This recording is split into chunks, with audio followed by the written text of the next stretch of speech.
We were discussing about maintaining the goodwill anta ಮಾತಾಡ್ತಿದ್ವಿ about the advantages of public relation ಅಲ್ಲಿ. So ಏನು maintaining the goodwill ಅಂತಂದ್ರೆ ಅಂದ್ರೆ you the reputation which you have created that should be maintained ಅಂತ ಹೇಳುವಂತದ್ದು. ಅಂದ್ರೆ ಇಲ್ಲಿ ಏನಾಗುತ್ತೆ with the good deeds what you are doing you try to reach the people's heart ಅಂತಂದ್ರೆ ತಪ್ಪಾಗ್ಲಾರ್ದು. So ಇಲ್ಲಿ ಏನಾಗುತ್ತೆ whenever we are talking about the advantages of public relation, so you tend to maintain and develop the reputation or a good image of your organization ಅಂತ ಹೇಳ್ಬೋದು. ನಾ ಹೇಳ್ತಿದ್ದೆ, see ಈ COVID-19 ಬಂದಾಗಿಂದ Ratan Tata is doing a very good job or very good service to the society and for his nation ಅಂತ ಹೇಳಬಹುದು. ಇವಾಗ ಏನಾಗುತ್ತೆ, with all this good deeds and all is good service, ಎಲ್ಲೋ ಒಂದು ಮನದಾಳದಲ್ಲಿ ಅವ್ರಿಗೆ ಒಂದು ಸ್ಪೆಷಲ್ ಜಾಗ ಕ್ರಿಯೇಟ್ ಆಗ್ಬಿಟ್ಟಿರುತ್ತೆ ಅನ್ನೋಯಿಂಗ್ಲಿ. ಇದು ಏನ್ ಹೇಳ್ತಿದೀನಿ, unintentionally and annoyingly we tend to have a good image in the heart ಅಂತ ಹೇಳ್ಬೋದು, ಟುವರ್ಡ್ಸ್ ಟಾಟಾಸ್ ಅಂತ ಹೇಳ್ಬೋದು.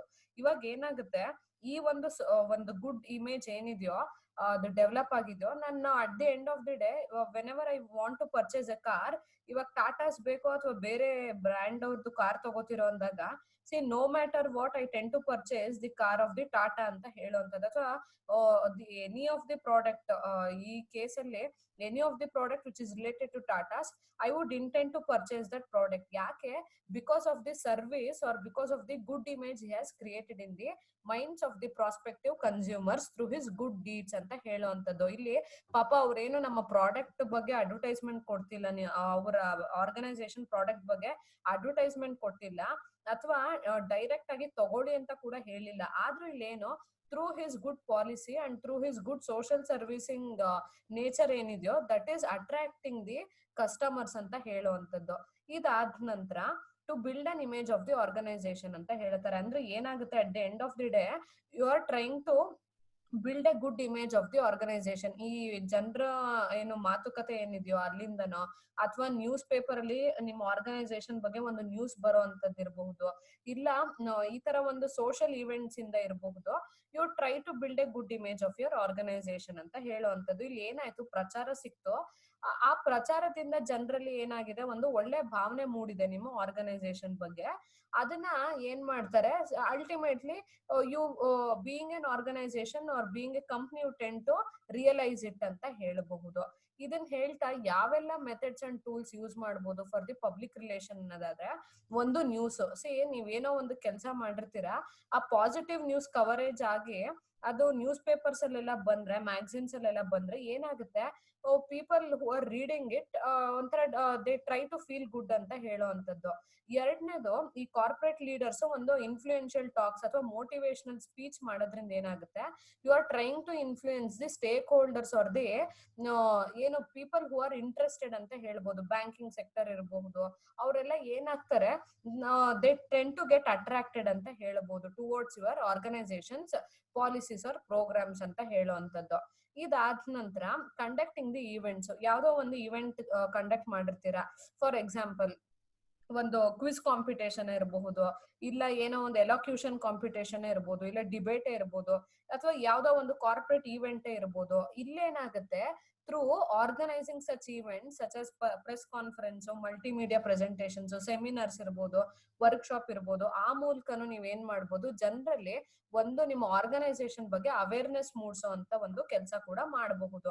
ಇದಾದ ನಂತರ ರಿಟರ್ನ್ ಮೆಟೀರಿಯಲ್ಸ್ ಅಂತ ಹೇಳ್ತಾರೆ. ಅಂದ್ರೆ special documents, balance sheet, annual reports, ಇದೆಲ್ಲ if such statements or if such documents or if such ಏನು ಒಂಥರ ರಿಪೋರ್ಟ್ಸ್ ಏನಿರುತ್ತೋ, if it is giving a good information or if it is stating it as a healthy one, ಜನ ಏನ್ ಮಾಡ್ತಾರೆ, they feel good about you. ಅಥವಾ ಇದು ಜನರಿಗೆ ನೀವ್ ಏನ್ ಹೇಳ್ತಿದ್ದೀರಾ, indirectly we are doing good ಅಂತ ಒಂದು ಸ್ಟೇಟ್ಮೆಂಟ್ ನ ಕೊಡ್ತಿರೋಂಥದ್ದು through balance sheet R through your annual reports. ಅವಾಗ ಜನರಲ್ಲಿ ಗೊತ್ತಾಗುತ್ತೆ, okay you are reaching out the people ಅನ್ನೋದು ಎದ್ದು ಕಾಣಿಸೋವಂಥದ್ದು. ಅದಾದ ನಂತರ ಪಬ್ಲಿಕ್ ಸರ್ವಿಸ್ ಆಕ್ಟಿವಿಟೀಸ್. ನಾ ಹೇಳಿದ್ನಲ್ಲ, ಈ ಪ್ಲಾಂಟಿಂಗ್ ಟ್ರೀಸ್ ಇರ್ಬೋದು on road side, running schools and hospitals, colleges ಇರ್ಬೋದು. ನೀವ್ ಏನ್ ಮಾಡ್ತೀರಾ, ಇದು ಚಾರಿಟಿ ಸೇಕಿಗೆ ಬಂದ್ಬಿಡುತ್ತೆ. ನೀವು if you are doing good for the society, ultimately people tend to purchase your product ಅಂತ ಹೇಳೋವಂಥದ್ದು. ಯಾಕೆ? ಬಿಕಾಸ್ ಯು ಆರ್ ಏನು sharing your resource for the welfare of the society ಅಂತ ಅಂದಾಗ ಜನರಲ್ಲೂ ಏನಾಗುತ್ತೆ, ಒಂದು ಒಳ್ಳೆ ಭಾವನೆ ಮೂಡೋ ಅಂತದ್ದು. ಅವಾಗ they try to purchase your organisation product or prefer yours rather than any other competitors ಅಂತ ಹೇಳುವಂಥದ್ದು. So these are all some of the methods how you can reach the public or people ಅಂತ ಹೇಳುವಂಥದ್ದು. ಇದಾದ ನಂತರ there is another concept which is called as human resource management in retailing ಅಂತ ಇದೆ. ಏನಿದು human resource management in retailing ಅನ್ನೋದಾದ್ರೆ, see has you all know human resource ಅನ್ನೋದೇನು, human resource management is a strategic and comprehensive approach of managing people at workplace ಅಂತ ಹೇಳ್ತಾರೆ. ತುಂಬಾ simple ಆಗಿ ಹೇಳಬೇಕು ಅನ್ನೋದಾದ್ರೆ ಅದೊಂದು ಸ್ಟ್ರಾಟಜಿಕ್ ಅಪ್ರೋಚ್ ಅಂತ, ಅಥವಾ ಒಂದು ಟ್ಯಾಕ್ಟಿಕಲ್ ಅಪ್ರೋಚ್, ಟ್ಯಾಕ್ಟ್ಫುಲ್ ಅಪ್ರೋಚ್ ಅಂತ ಹೇಳ್ಬೋದು. ಏನು wherein you will be hiring the people and you tend to manage them ಅಂತ ಹೇಳೋವಂಥದ್ದು. ಯಾಕೆ ಹೈರ್ ಮಾಡ್ಕೋತೀರಾ? For the production and other services. ಯಾಕೆ ಮ್ಯಾನೇಜ್ ಮಾಡ್ಬೇಕು? Through managing them you tend to build a good image ಅಂತ ಹೇಳುವಂಥದ್ದು. ಯಾಕಂದ್ರೆ ಇಲ್ಲಿ ನೀವೇನು ಹೈರ್ ಮಾಡೋದು, ರೆಕ್ರೂಟ್ ಮಾಡೋದೇ ದೊಡ್ಡ ಕೆಲಸ ಅಲ್ಲ, ಒಳ್ಳೊಳ್ಳೆ ಎಂಪ್ಲಾಯೀಸ್ ನ ರಿಟೈನ್ ಕೂಡ ಮಾಡ್ಬೇಕಾಗುತ್ತೆ. ಅದೇ ರೀತಿಲಿ ಒಂಥರ ಟ್ಯಾಲೆಂಟೆಡ್ ಎಂಪ್ಲಾಯೀಸ್ ನ ನೀವು ಚೆನ್ನಾಗಿ ನೋಡ್ಕೊಳ್ಳೋ ಬೇಕಾಗುವಂತ ಒಂದು ವಿಷಯಗಳು ಇದೆಲ್ಲ. So human resource management ultimately ಏನು, it is nothing but it is a strategic approach of managing the people at workplace ಅಂತ ಹೇಳುವಂಥದ್ದು. ನೀವೇನು ರೆಕ್ರೂಟ್ ಮಾಡಿರ್ತೀರೋ ಅವ್ರನ್ನ ಒಂದು ಪ್ರಾಪರ್ ಮೇಂಟೈನ್ ಮಾಡೋ ಅಂತದ್ದು. That concept is called as human resource management ಅಂತ ಹೇಳ್ಬೋದು. ಇಲ್ಲಿ ಏನು ಎಕ್ಸಾಂಪಲ್ ಏನ್ ಹೇಳ್ತಾನೆ, ಕಾಂಪನ್ಸೇಷನ್, ಒಳ್ಳೆ ಏನು ಪೇ ಕೊಡೋ ಅಂತದ್ದು. ಅದಾದ ನಂತರ ಹೈರಿಂಗ್, ಓಕೆ ಹೈರಿಂಗ್ ಅಂತಂದ್ರೆ ರೆಕ್ರೂಟ್ ಮಾಡ್ಕೊಳ್ಳೋ ಅಂತದ್ದು. ಈ ಪರ್ಫಾರ್ಮೆನ್ಸ್ ಮ್ಯಾನೇಜ್ಮೆಂಟ್ ಅಂತ ಇದೆ, ಅಂದ್ರೆ ನೀವು ಅವ್ರ ಪರ್ಫಾರ್ಮೆನ್ಸ್ ನೋಡಿ ಏನು ಒಂದ್ ಸ್ಯಾಲ್ರಿ ಇನ್ಕ್ರೀಸ್ ಮಾಡೋದು ಅಥವಾ ಇನ್ನೇನೋ ಇನ್ಸೆಂಟಿವ್ಸ್ ಕೊಡೋ ಅಂತದ್ದು. ಅದಾದ ನಂತರ ಪ್ರಾಪರ್ ಸೇಫ್ಟಿ ತಗೊಳ್ಳೋ ಅಂತದ್ದು, ವರ್ಕರ್ಸ್ಗೆ ಏನು ಆಗದೆ ಇರೋ ರೀತಿ ಒಂದು ಸೇಫ್ಟಿ ಎನ್ಶೂರ್ ಮಾಡುವಂತದ್ದು. ಇದೆಲ್ಲ ಎಲ್ಲಿಗೆ ಬರುತ್ತೆ? It all comes under human resource management ಅಂತ ಹೇಳೋದು. ಬೇಸಿಕಲಿ ನಿಮ್ಮ ಮ್ಯಾನ್ ಪವರ್ ಏನಿದೆಯೋ ಅದನ್ನ ಪ್ರಾಪರ್ ಆಗಿ ಏನ್ ಮಾಡ್ತಾರೆ ಇವರು, ಮ್ಯಾನೇಜ್ ಮಾಡೋ ಅಂತದ್ದು ಆಯ್ತಾ. ಆ ಅಂತ ಆಕ್ಟಿವಿಟೀಸ್ಗೆ ಏನಂತ ಕರೀತಾರೆ? ಹ್ಯೂಮನ್ ರಿಸೋರ್ಸ್ ಮ್ಯಾನೇಜ್ಮೆಂಟ್ ಅಂತ ಕರೆಯುವಂತದ್ದು. ಇದು ದಿಸ್ ಇಸ್ ಕಾಮನ್ ಎವ್ರಿವೇರ್ ಅಂತ ಹೇಳ್ಬೋದು. ಈ ಹ್ಯೂಮನ್ ರಿಸೋರ್ಸ್ ಅಂತ ಬಂದಿದ್ ಕೂಡ್ಲೆ ಬರೀ ರಿಟೈಲಿಂಗ್ ಅಲ್ಲಿ ಬರುತ್ತೆ ಅಂತಲ್ಲ, ಆನ್ ದಿ ಹೋಲ್ ನೀವು ಪ್ರಿನ್ಸಿಪಲ್ಸ್ ಆಫ್ ಮ್ಯಾನೇಜ್ಮೆಂಟ್ ಓದ್ಬೇಕಾದ್ರೂ ಅಥವಾ ಆರ್ಗನೈಸೇಷನಲ್ ಬಿಹೇವಿಯರ್ ಓದ್ಬೇಕಾದ್ರೂ this management is very much important. Because ultimately ಈ ಇನ್ಫೋಸಿಸ್ ಅವ್ರು ಒಂದು ಸ್ಟೇಟ್ಮೆಂಟ್ ಕೊಟ್ಟಿದ್ದಾರೆ, employees are the assets of the organization ಅಂತ ಒಂದು ಸ್ಟೇಟ್ಮೆಂಟ್ ಇದೆ. ಏನಪ್ಪಾ ಹಂಗಂದ್ರೆ, see without them you can never achieve your goals ಅಂತ ಹೇಳೋವಂಥದ್ದು. ಯಾಕಂದ್ರೆ ಅಲ್ಲಿ ಯಾರು ಜನರೇ ಇಲ್ಲ ಕೆಲಸ ಮಾಡಕ್ಕೆ ಅಂತಂದ್ರೆ how do you achieve your goals and objectives ಅಂತ ಒಂದು ಯಕ್ಷ ಪ್ರಶ್ನೆಗೆ ಆನ್ಸರ್ ಎಲ್ಲಿಂದ ಸಿಗುತ್ತೆ? It is through good human resource management ಅಂತ ಹೇಳಬಹುದು. ಏನೇನಿರುತ್ತೆ ಈ HRM ಅಲ್ಲಿ ಬಂದಾಗ ಅಂದ್ರೆ, ಫಸ್ಟ್ ರೆಕ್ರೂಟ್ಮೆಂಟ್ ಬರುತ್ತೆ. ಅಂದ್ರೆ ಒಬ್ಬ ಏನು ಟ್ಯಾಲೆಂಟೆಡ್ ಪರ್ಸನ್ ಅಥವಾ ಸೂಟಬಲ್ ಪರ್ಸನ್ ಅಥವಾ ಒಬ್ಬ ಏನು ರೈಟ್ ಪರ್ಸನ್ ಅಂತ ಕರೆದ್ರು ತಪ್ಪಾಗ್ಲಾರ್ದು ಅಂತವ್ರನ್ನ ರೆಕ್ರೂಟ್ ಮಾಡ್ಕೊಳ್ಳುವಂಥದ್ದು ಅಥವಾ ಕೆಲ್ಸಕ್ಕೆ ಹೈರ್ ಮಾಡ್ಕೊಳ್ಳುವಂಥದ್ದು. ಎರಡನೇದ್ ಬಂದು ಸೆಲೆಕ್ಷನ್. ಸಿ ಈ ರೆಕ್ರೂಟ್ಮೆಂಟ್ ಅಲ್ಲಿ ಏನಾಗುತ್ತೆ, you are attracting the prospective employees. ಅಂದ್ರೆ ಪೂಲ್ ಇನ್ ಮಾಡ್ತೀರಾ, ಅಕ್ಯುಮುಲೇಟ್ ಮಾಡ್ತೀರಾ, ಟ್ಯಾಲೆಂಟೆಡ್ ಇಂಟೆಲಿಜೆಂಟ್ ಅವ್ರ ಅಷ್ಟು ಜನನ ಒಂದ್ ಕಡೆ ತಂದು ಸೇರ್ಸೋ ಅಂತ ಕೆಲಸ ಆಗುತ್ತೆ. ಅದು ಏನೋ ಅದು ರೆಕ್ರೂಟ್ಮೆಂಟ್ ಪ್ರೋಸೆಸ್ ಸ್ಟಾರ್ಟ್ ಆಗುತ್ತೆ. ಅಂದ್ರೆ ಟೆಸ್ಟಿಂಗ್ ಟೈಮ್ ಅಂತ ಹೇಳುವಂತದ್ದು. ಯಾರು ಸೂಟಬಲ್ ವ್ಯಕ್ತಿ ಅಂತ ಹುಡುಕಾಟ ಶುರು ಆಗುವಂತ ಪ್ರೋಸೆಸ್ ನ ರೆಕ್ರೂಟ್ಮೆಂಟ್ ಪ್ರೋಸೆಸ್ ಅಂತ ಕರಿತೀವಿ. ಸೆಲೆಕ್ಷನ್ ಅಂತ ಅಂದ್ರೆ ಅಷ್ಟು ಜನದಲ್ಲಿ ಒಂದಷ್ಟು ಜನನ ನೀವು ಸೆಲೆಕ್ಟ್ ಮಾಡಿ ಇಟ್ಕೊಂಡಿರ್ತೀರಾ, ಅದ್ರಲ್ಲಿ ಯಾರೋ ಒಬ್ಬ ವ್ಯಕ್ತಿ, ಒಬ್ಬನೇ ಒಬ್ಬ ಅಂತನೋ ಅಥವಾ ಎಷ್ಟಲ್ಲಿ ಜಾಬ್ ವೇಕೆನ್ಸಿ ಕ್ರಿಯೇಟ್ ಆಗಿರುತ್ತೋ ಅಷ್ಟಕ್ಕೆ ಒಬ್ಬ ಪ್ರಾಪರ್ ಅಂಡ್ ಸೂಟಬಲ್ ವ್ಯಕ್ತಿನ ಸೆಲೆಕ್ಟ್ ಮಾಡುವಂತದ್ದು ಹೇಳ್ಬಹುದು. ಮೂರನೇದು ಪರ್ಫಾರ್ಮೆನ್ಸ್ ಅಪ್ರೈಸಲ್ ಅಂತ ಹೇಳ್ತಾರೆ. ಏನಿಂಗಂದ್ರೆ ಪರ್ಫಾರ್ಮೆನ್ಸ್ ಅಪ್ರೈಸಲ್, ಸಿ ನಿಮ್ಮ ಪರ್ಫಾರ್ಮೆನ್ಸ್ ಏನಿದೆಯೋ ಆ ಬೇಸಿಸ್ ಮೇಲೆ ನಿಮ್ಗೆ ಇನ್ಸೆಂಟಿವ್ಸ್, ಸ್ಯಾಲರೀಸ್ ನೆಲ್ಲ ಜಾಸ್ತಿ ಮಾಡುವಂತ ಕೆಲ್ಸನ ಏನಂತಾರೆ? ಅಪ್ರೈಸಲ್ ಅಂತ ಕರೀತಾರೆ. ಬರೀ ಇನ್ಸೆಂಟಿವ್, ಸ್ಯಾಲರಿ ಇರೋದು ಅಥವಾ ಏನೋ ಒಂದು ಅಪ್ರಿಸಿಯೇಷನ್ ಕೊಡೋದು ಅಷ್ಟೇ ಅಪ್ರೈಸಲ್ ಅಲ್ಲ. Giving promotion also will come under performance appraisal ಅಂತ ಹೇಳಬಹುದು. ನಾಲ್ಕನೇದು ಟ್ರೈನಿಂಗ್ ಅಂಡ್ ಡೆವಲಪ್ಮೆಂಟ್ ಅಂತ ಹೇಳ್ತಾರೆ. ಸಿ ಎಲ್ಲಾ ವ್ಯಕ್ತಿಗಳಿಗೂ ಒಂದು ಪ್ರಾಪರ್ ಟ್ರೈನಿಂಗ್ ಅಂತ ಕೊಡ್ಲೇಬೇಕಾಗುತ್ತೆ. ಯಾಕಂದ್ರೆ ನಾವು ಹೋಲ್ ಅಂಡ್ ಸೋಲ್ ಹೋಗಿ ಕೆಲಸ ಮಾಡ್ಬಿಡ್ತೀವಿ ಅನ್ನೋದು ತುಂಬಾ ಸುಳ್ಳು. ಯಾಕಂದ್ರೆ we need to know the ಏನು culture of the organization, how does it work and what exactly we do ಅನ್ನೋದು ಗೊತ್ತಾಗ್ಬೇಕು. ಹಾಗಾಗಿ ಪ್ರಾಪರ್ ಟ್ರೈನಿಂಗ್ ಕೊಡುವಂತ ಕೆಲಸ ಯಾರು ಮಾಡ್ತಾರೆ, it is nothing but the human resource ಅಂತ ಹೇಳಬಹುದು. ಅದಾದ ನಂತರ ಅವರ ವ್ಯಕ್ತಿತ್ವ ವಿಕಸನ ಇರಬಹುದು ಅಥವಾ ಡೆವಲಪ್ಮೆಂಟ್ ಅಂತ ಏನ್ ಕರಿತೀವೋ ಅದಿರಬಹುದು, ಇಲ್ಲ ಕೆರಿಯರ್ ಡೆವಲಪ್ಮೆಂಟ್ಗೂ ಯಾರು ಹೆಲ್ಪ್ಫುಲ್ ಆಗ್ತಾರೆ, it is nothing but human resource management department ಅವ್ರು ಏನಿರ್ತಾರೋ they need to take care of all such issues ಅಂತ ಹೇಳುವಂತದ್ದು. ಇದಾದ ನಂತರ ಕಾಂಪನ್ಸೇಷನ್ ಅಂತ ಒಂದು ಕಾನ್ಸೆಪ್ಟ್ ಇದೆ. ಅಂದ್ರೆ ವಾಟ್ ಇಸ್ ದಿಸ್ ಕಾಂಪನ್ಸೇಷನ್ ಅಂದ್ರೆ ಇದು ಅಷ್ಟೇ, ಪೇ ಅಂತ ಹೇಳಬಹುದು. Compensation is nothing but paying ಅಂತ ಹೇಳ್ಬೋದು. ಸ್ಯಾಲ್ರಿ ವೈಸ್ ಇರ್ಬೋದು ಅಥವಾ ಇನ್ಯಾರ್ದು ರಿಯಂಬರ್ಸ್ಮೆಂಟ್ ವೈಸ್ ಇರ್ಬೋದು. ಪ್ರಾಪರ್ ಕಾಂಪನ್ಸೇಷನ್ ಆಕ್ಟಿವಿಟೀಸ್ ಏನೇನ್ ಬರುತ್ತೋ ಅದು ಕೂಡ HRM ಅವರೇ ತೆಗೆದುಕೊಳ್ಳೋ ಅಂತದ್ದು. ಇದಾದ ನಂತರ ರಿವಾರ್ಡ್ಸ್, ಇನ್ಸೆಂಟಿವ್ಸ್ ಅಂಡ್ ರೆಕಗ್ನಿಷನ್ ಅಂತ ಹೇಳ್ತಾರೆ. ನಾ ಹೇಳಿದ್ನಲ್ಲ, ಈ ಪರ್ಫಾರ್ಮೆನ್ಸ್ ಅಪ್ರೈಸಲ್ ಕೊಡ್ಬೇಕಾದ್ರೆ ಇದಿಷ್ಟು ಇನ್ಕ್ಲೂಡ್ ಆಗುತ್ತೆ. ಏನು, ನಾನು ಈ ಸತಿ ಸೇಲ್ಸ್ 10,000 ಯೂನಿಟ್ ಸೇಲ್ ಮಾಡ್ಬೇಕು ಅಂತ ನಂದೊಂದು ಟಾರ್ಗೆಟ್ ಇತ್ತು, but I have achieved to the 12,000 units ಅಂತ ಅನ್ಕೊಳ್ಳಿ. ಅವಾಗ ನನಗೆ ಏನ್ ಸಿಗುತ್ತೆ, some reward either in cash or in kind ಅಂತ ಹೇಳುವಂತದ್ದು. ಅದಾದ ನಂತರ ಇನ್ಸೆಂಟಿವ್ಸ್ ಅಂತ ಕೊಡ್ತಾರೆ. ಅಂದ್ರೆ special or extra benefit apart from the salary is called as incentive ಅಂತ ಹೇಳುವಂತದ್ದು. ಅದಾದ ನಂತರ ರೆಕಗ್ನಿಷನ್ ಸಿಗುವಂತದ್ದು. ಅಂದ್ರೆ organisation people would try to recognise you for the good thing you have done ಅಂತ ಹೇಳೋದು, ಅಥವಾ ಫಾರ್ ದಿ ಗುಡ್ ಅಥವಾ ಬೆಟರ್ ಪರ್ಫಾರ್ಮೆನ್ಸ್ ಏನ್ ಕೊಟ್ಟಿರ್ತಿರೋ ಅದಕ್ಕೆ ಒಂದು ರೆಕಗ್ನಿಷನ್ ಕೊಡುವಂತ ಕೆಲಸನು ಯಾರು ಮಾಡ್ತಾರೆ, ಹ್ಯೂಮನ್ ರಿಸೋರ್ಸ್ ಮ್ಯಾನೇಜ್ಮೆಂಟ್ ಅವರು ಮಾಡುವಂತದ್ದು. ನಾನು ಹೇಳ್ತಾನೆ ಇದ್ದೆ ಕ್ಲಾಸ್ ಅಲ್ಲೂ, ಈ ಡಾಮಿನೋಸ್ ಎಲ್ಲ ನೋಡಿದ್ರೆ, ಅಥವಾ ಓಕೆ ಡಾಮಿನೋಸ್ ಇರ್ಬೋದು, ಇಲ್ಲ ಸ್ಟಾರ್ ಬಜಾರ್ಗೆ ಹೋಗ್ತೀರಾ, ಇಲ್ಲ ರಿಲಯನ್ಸ್ ಫ್ರೆಶ್ಗೆ ಹೋಗ್ತೀರಾ, ಅಲ್ಲಿ ಯಾರು ಕಷ್ಟಪಟ್ಟು ಕೆಲಸ ಮಾಡಿ ಸೇಲ್ಸ್ ನ ಜಾಸ್ತಿ ಅಚೀವ್ ಮಾಡಿರ್ತೀರೋ ಅವ್ರದೊಂದು ಫೋಟೋ ಹಾಕಿರ್ತಾರೆ. ಏನು, best performer of the week ಅಂತನೋ, best performer of the month ಅಂತನೋ ಒಂದು ಫೋಟೋ ಹಾಕಿ ಅಲ್ಲಿ ರೆಕಗ್ನೈಸ್ ಮಾಡುವಂತ ಕೆಲಸ ಕೂಡ ಯಾರು ಮಾಡ್ತಾರೆ, it is nothing but HRM department ಅವರು. ಅದಾದ ನಂತರ ಎಂಪ್ಲಾಯಿ ಡಿಸಿಪ್ಲಿನ್ ಯಾರು ಹೇಳ್ತಾರೆ, that should also be done by human resource management department ಅವರು. ಯಾಕೆ, ರೆಕ್ರೂಟ್ ಮಾಡ್ಕೋತೀರಾ, ಅದರಲ್ಲಿ ಯಾರು ಸೂಟಬಲ್ ವ್ಯಕ್ತಿಯನ್ನು ಸೆಲೆಕ್ಟ್ ಮಾಡ್ಕೋತೀರಾ, ಅವನಿಗೆ ಪರ್ಫಾರ್ಮೆನ್ಸ್ ಅಪ್ರೈಸಲ್ಸ್ ಕೊಡ್ತಾ ಹೋಗ್ತೀರಾ, ಪ್ರಾಪರ್ ಟ್ರೈನಿಂಗ್ ಅಂಡ್ ಡೆವಲಪ್ಮೆಂಟ್ ಕೂಡ ಕೊಡ್ತೀರಾ. ಅದಾದ ನಂತರ ಒಂದು ಪ್ರಾಪರ್ ಪೇ ಅಂತ ಏನು ಸ್ಯಾಲ್ರಿ ಅದನ್ನು ಕೊಡ್ತಾ ಬರ್ತೀರಾ. ಅದ್ರ ಜೊತೆಗೆ ಅವ್ನು ಮಾಡೋ ಒಳ್ಳೆ ಕೆಲ್ಸಕ್ಕೆ ಅಥವಾ ಅವನ ಹಾರ್ಡ್ ಎಫರ್ಟ್ಸ್ ಗೆ you try to recognise him or you give extra benefits apart from the salary ಕೂಡ ಆಗುತ್ತೆ. ಅದೇ ರೀತಿಲಿ ಎಂಪ್ಲಾಯಿ ಡಿಸಿಪ್ಲಿನ್, ಅವ್ನು ಯಾವ ತರ ಬಿಹೇವ್ ಮಾಡ್ಬೇಕು, ಕಸ್ಟಮರ್ಸ್ ಬಂದಾಗ ಯಾವ ತರ ಅವನ ಬಿಹೇವಿಯರ್ ಇರ್ಬೇಕು, ಅಥವಾ ಏನು ಟೈಮ್ ಮ್ಯಾನೇಜ್ಮೆಂಟ್ ಏನಿದೆ ಅದನ್ನ ಪ್ರಾಪರ್ ಆಗಿ ಪಾಲಿಸೋ ಅಂತದ್ದು ಇರ್ಬೋದು, ಅಥವಾ ಹೇಳಿದ ಕೆಲ್ಸನ ವಿತಿನ್ ಡೇಟ್ ಮುಗಿಸೋ ಅಂತದ್ದು, ಇದೆಲ್ಲ ಕೂಡ HRM ಡಿಪಾರ್ಟ್ಮೆಂಟ್ ಗೆ ಬರುವಂತ ಒಂದು ಕಾನ್ಸೆಪ್ಟ್ಸ್ ಅಂತ ಹೇಳಬಹುದು. ಇದಾದ ನಂತರ ನಾವಿಲ್ಲಿ ರಿಟೇಲ್ ಬಗ್ಗೆ ಮಾತಾಡ್ಬೇಕಾದ್ರೆ ರಿಟೇಲ್ ರಿಲೇಟೆಡ್ HR ಚಾಲೆಂಜಸ್ ಅಂತ ಒಂದು ಬರುತ್ತೆ. ಅಂದ್ರೆ ಏನು, ಬರೀ ಬೆನಿಫಿಟ್ಸ್ ಅಡ್ವಾಂಟೇಜಸ್ ಕೂಡ ಇರಲ್ಲ. ನಾ ಹೇಳ್ತಿದ್ದೆ, ಯಾವ್ದೇ ಒಂದು ಟಾಪಿಕ್ ಕಾನ್ಸೆಪ್ಟ್ಸ್ ತಗೊಂಡ್ರು it has got it's fair share of advantages and disadvantages also ಅಂತ ಹೇಳ್ತಿದ್ದೆ. ಅದ್ರಲ್ಲಿ ಫಸ್ಟ್ ಚಾಲೆಂಜ್ ಅಥವಾ ಒಂದು ಏನು ಡಿಫಿಕಲ್ಟಿ ಅಂತ ಕರಿತೀವೋ ಏನಪ್ಪಾ ಅಂದ್ರೆ lack of skilled man power ಅಂತ ಹೇಳ್ತಾರೆ. ಆಸ್ ಯು ಆಲ್ ನೋ, ಇಲ್ಲಿ ಏನಾಗಿದೆ ನಮ್ ದೇಶದಲ್ಲಿ, ನಾನು ಯಾವಾಗ್ಲೂ ಅಷ್ಟೇ ನಮ್ಮ ಎಕ್ಸಾಂಪಲ್ ಕೊಡ್ಬೇಕಾದ್ರೆ I would like to focus more about India rather than any other country. ನಮಗೆ ಬೇರೆ ಕಂಟ್ರಿ ಅವರ ಮಾತುಗಳೇ ಬೇಡ. ಯಾಕಂದ್ರೆ we have an number of examples, an number of ಏನಂತಾರೆ, ಒಂದು ಅದೇ ಒಂದು ಲೈವ್ ಎಕ್ಸಾಂಪಲ್ಸ್ ಸಿಗೋ ಅಂತದ್ದು. ಸೊ ಇಲ್ಲಿ ಏನಾಯ್ತು, ಇಲಿಸ್ಟ್ರೇಷನ್ಸ್ ಇಲ್ಲಿ ಬೇಕಾದಷ್ಟು ಸಿಗೋ ಅಂತದ್ದು. ಹಾಗಾಗಿ whenever we talk about India, ಇಲ್ಲಿ ಏನಾಗುತ್ತೆ, ತುಂಬಾ ಪಾಪ್ಯುಲೇಷನ್ ಇದೆ, ಡೆನ್ಸಿಟಿ ಆಫ್ ಪಾಪ್ಯುಲೇಷನ್ ಜಾಸ್ತಿ ಇದೆ. ಸೊ ಹಾಗಾಗಿ ಎಲ್ರು ಆಲ್ಮೋಸ್ಟ್ ಬಿಲೋ ಪಾವರ್ಟಿ ಲೈನ್ ಅಲ್ಲಿ ಇರ್ತಾರೆ.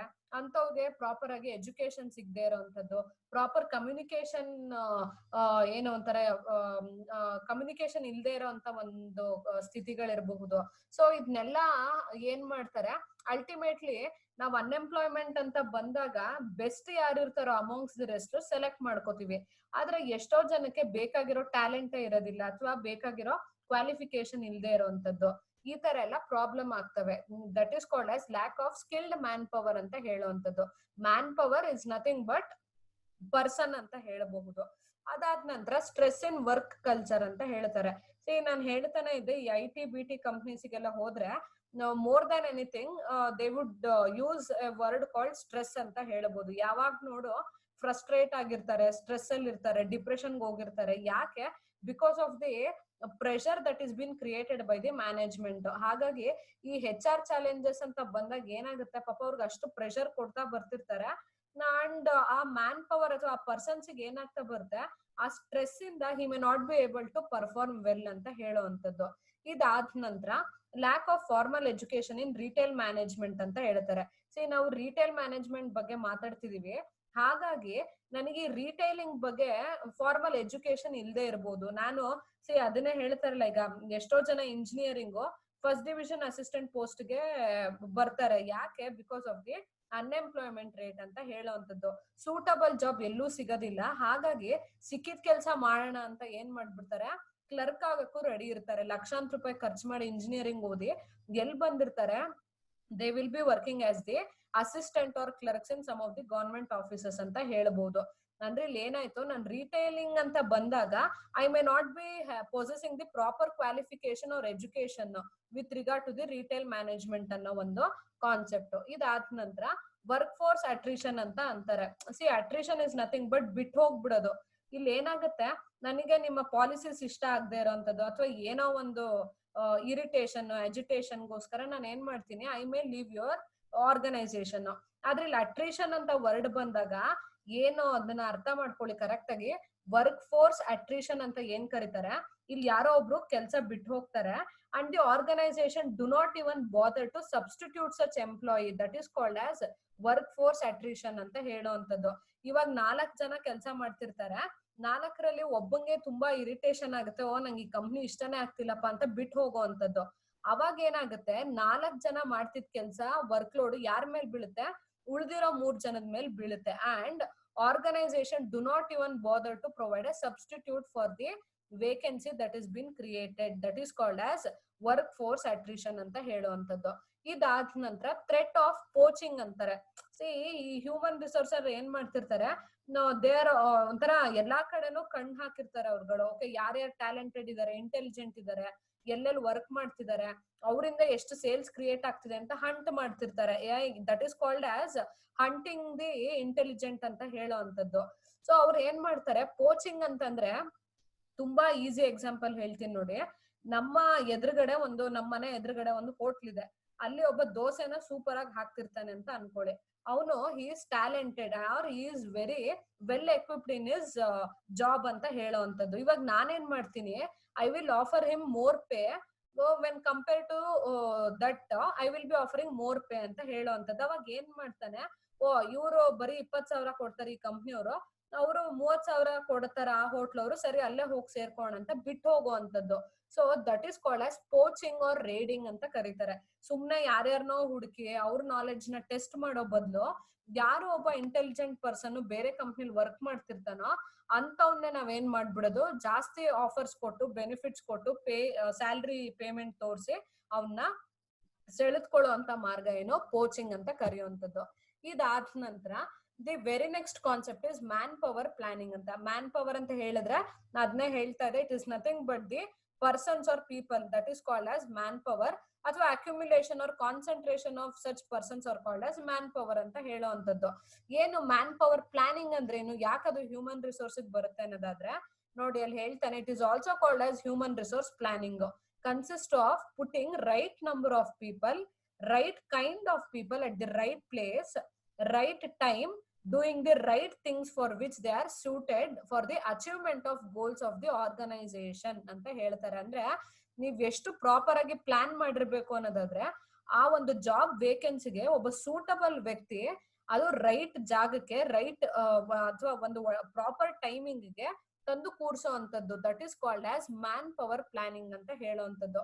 ನೀವು ಆ ಜಾಬ್ ವೇಕೆನ್ಸಿ ಕ್ರಿಯೇಟ್ ಆಗಿದೆ, ಅದಕ್ಕೊಬ್ಬ ಸರಿಯಾದ ವ್ಯಕ್ತಿ ಸರಿಯಾದ ಸಮಯದಲ್ಲಿ ಬಂದು ಕೂತು ಕೆಲಸ ಮಾಡ್ಬಿಟ್ಟ ಅಂತ ಆದ್ರೆ, you will be able to achieve your goals of the organization ಅಂತ ಹೇಳುವಂಥದ್ದು. That is called as manpower planning. ಈ human resource and manpower are the concepts which could be used ಇಂಟರ್ಚೇಂಜಬಲಿ.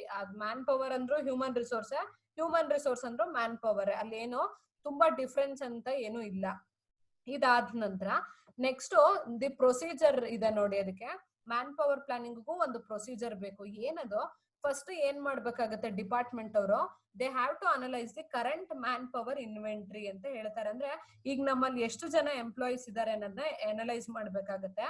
Next ಎಷ್ಟು ಜನ ಮುಂದೆ ಬೇಕಾಗ್ತಾರೆ ಅಂತ ಒಂದು forecasting vision ಇರಬೇಕು.